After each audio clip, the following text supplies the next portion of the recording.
Alright guys, welcome back to episode 7 of Final Fantasy Lore.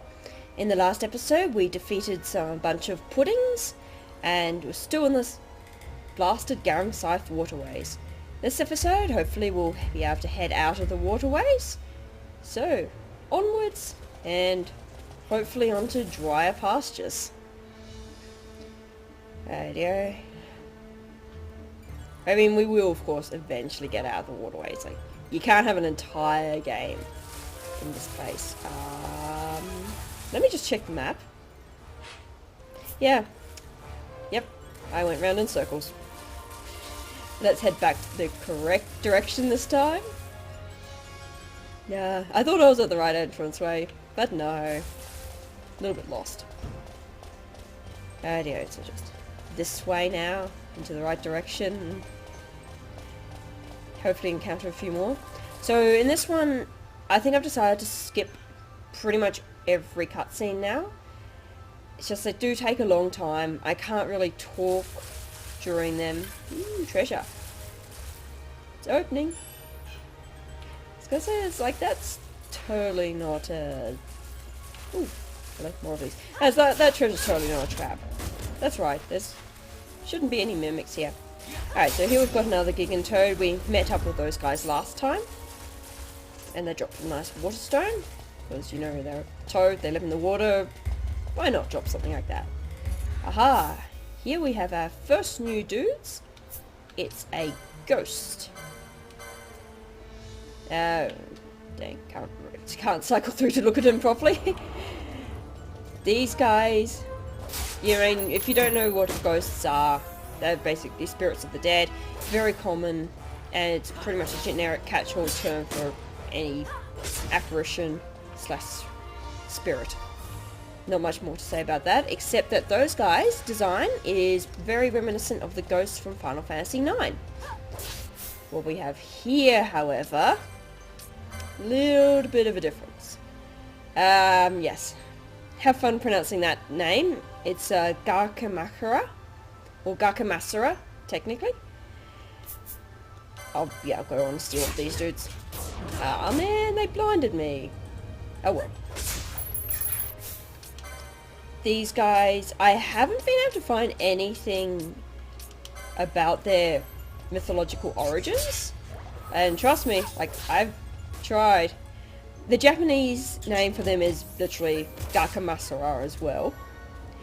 There's an enemy in Final Fantasy XIII series that also bears the same name. And again, like these dudes, they're an imp-like creature. The first instance of this, hey, level up. First instance that I've come across of the term being used in Final Fantasy is in Final Fantasy V. Where the term in the English translations winds up either being jackanapes or harpy, depending on whether it's the GBA or the PS1 versions of the game. Ooh, treasure. The harpies are basically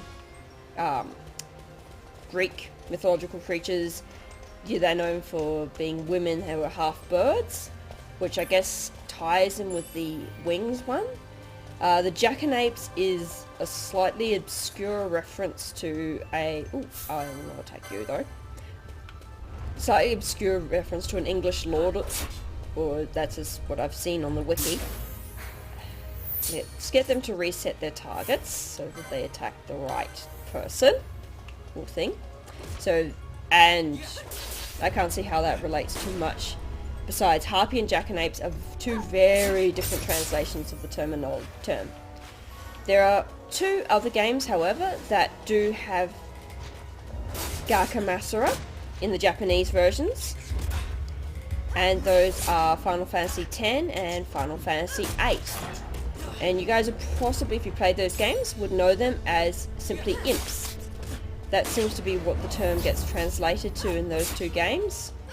So whether it term is a very obscure Japanese name for something, or it's a very awkward translation of something from another mythology, and that's just what they've picked. It's like, I'm not entirely sure. the name Gakumasura does not look Japanese, so it's probably a horribly mutilated term from some other, that's a dead end up there, some other mythology. That's as far as I can work out, so yeah. If any of you guys know or find any further leads to that, that'd be awesome. I'd love to know. But until the meantime, as far as I can tell, it's just a random name that they picked and that's that.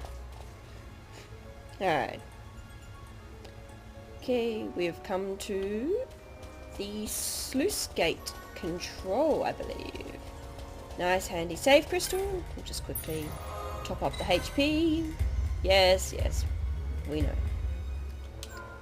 Save memory cards are behaving again today, which is reassuring, I guess. To you. All this stuff here is to do with something else later on, like much later. Overflow cloaca. Cloaca simply means drain in Latin. It is also the term for, like, basically the anus of things like birds, which use the same tube for all excreta. Alright, cutscene. And for some reason we're fighting a fire horse in the sewers. I have no idea why this is. It just randomly appears out of nowhere. But, I mean, it looks pretty cool. It's time to back off. Oh, that's some nice water effects. For a PS2 game, of course.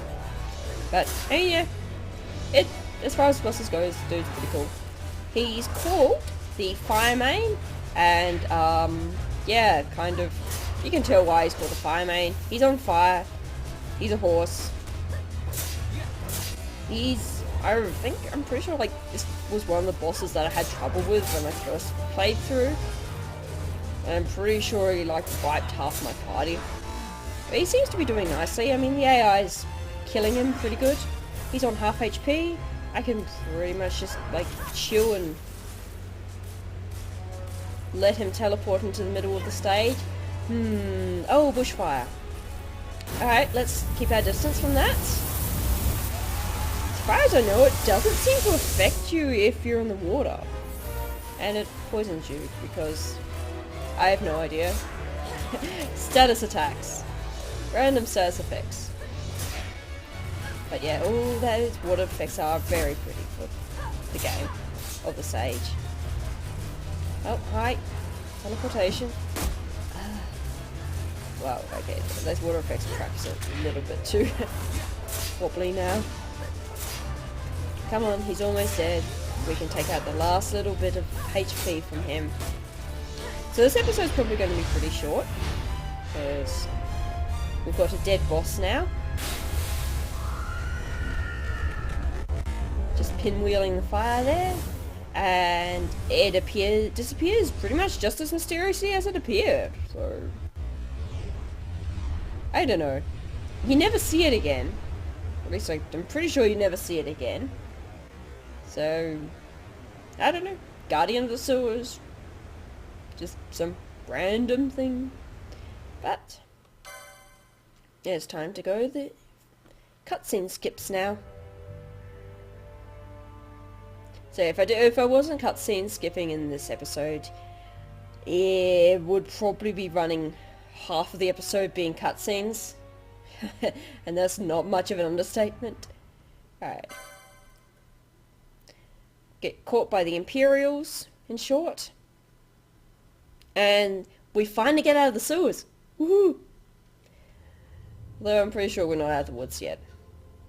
And that's like a... That cutscene makes no sense. Trust me. There's no plot loss for the skipping that one. I think. Alright, come on. Load up, and now we're in desert, sand. Apparently floating in mid-air. That's new. And Van is waking up. You're awake. Servant. Where are we? Prison. Where else? Or done all the same. Ooh, interesting. Alright, we'll skip that.